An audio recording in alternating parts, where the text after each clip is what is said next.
காஷ்மீரின் செனப் ரயில்வே பாலத்திற்கு அடுத்ததாக வடகிழக்கு மாநிலமான மிசோரத்தில் மிக உயரமான ரயில்வே பாலம் கட்டப்பட்டுள்ளது. அந்த பாலத்தின் சிறப்பம்சங்கள் குறித்து நமது செய்தியாளர் சுரேஷ்குமார் அளித்த பிரத்யேக தகவல்களை பார்க்கலாம். நாம் இருக்கக்கூடிய இடம் மிசோரம் மாநிலத்தில் இருக்கக்கூடிய ஐஸ்வால் அருகே இருக்கும் கருங் ஆற்றின் மீதுதான் இருக்கிறோம். இந்த ஆற்றினுடைய அழகை பார்த்தாலே தெரியும். 3 புறங்களும் சுற்றிலுமாக மலை சூழ்ந்திருக்கக்கூடிய இந்த இயற்கை எழில் கொஞ்சும் இடத்தில் மழை காலங்களில் வெள்ளம் என்பது பெருக்கெடுத்து ஓடும். இப்படி வெள்ளம் ஓடக்கூடிய ஒரு பகுதியில் தான் ரயில் பாதை 114 மீட்டர் உயரத்திற்கு அமைக்கப்பட்டிருக்கிறது.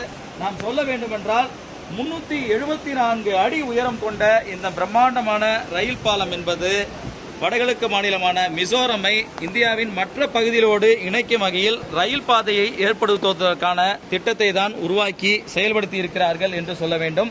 சுமார் 51 கிலோமீட்டர் தொலைவிற்கு இந்த ரயில் பாதை புதிதாக அமைக்கப்பட்டிருக்கிறது. இதன் மூலமாக அசாம் மாநிலத்திலிருந்து வரக்கூடிய ரயில் பாதை மிசோரம் மாநிலத்தின் ஐஸ்வால் பகுதியை இணைக்கும் வகையில் உருவாக்கப்பட்டுள்ளது.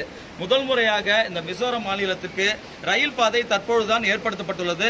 சுமார் 5000 கோடி ரூபாய் செலவில் இந்த ரயில் பாதை என்பது உருவாக்கப்பட்டுள்ளதன் மூலமாக இம்மக்களுக்கு ரயில் சேவை என்பது மிக விரைவில் கிடைக்க இருக்கிறது.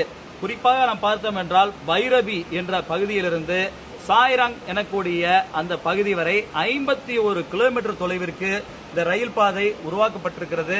மிக கடினமான சவால் நிறைந்த பணிகளை ரயில்வே துறை மேற்கொண்டிருக்கிறது என்றே சொல்ல வேண்டும்.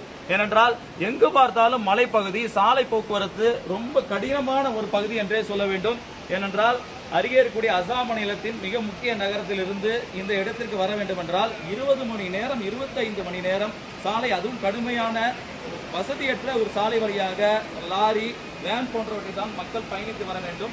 அதிலும் அத்தியாவசிய பொருட்கள் உட்பட பல பொருட்கள் இப்படி இந்த சாலை மார்க்கமாக கொண்டு வருவதில் மிக சிரமம் இருக்கிறது. மழை காலங்களில் மக்களுக்கு பிரச்சனையாக இந்த சாலைகள் மாறிவிடுகின்றன. ஏனென்றால் மலை சரிவு போன்றவை ஏற்படும். அதிக அளவில் வெள்ளம் போடுவதாலும் பல பிரச்சனைகள் இருக்கும். இப்படி இருக்கக்கூடிய சூழலில் தான் மிசோரம் மாநிலத்திற்கு ஒரு வரப்பிரசாதமாக இந்த ரயில் பாதை உருவாக்கப்பட்டுள்ளது என்றே சொல்ல வேண்டும். புதிய தலைமுறைக்காக ஒளிப்பதிவாளர் ஜோஷோவுடன் சுரேஷ்குமார்.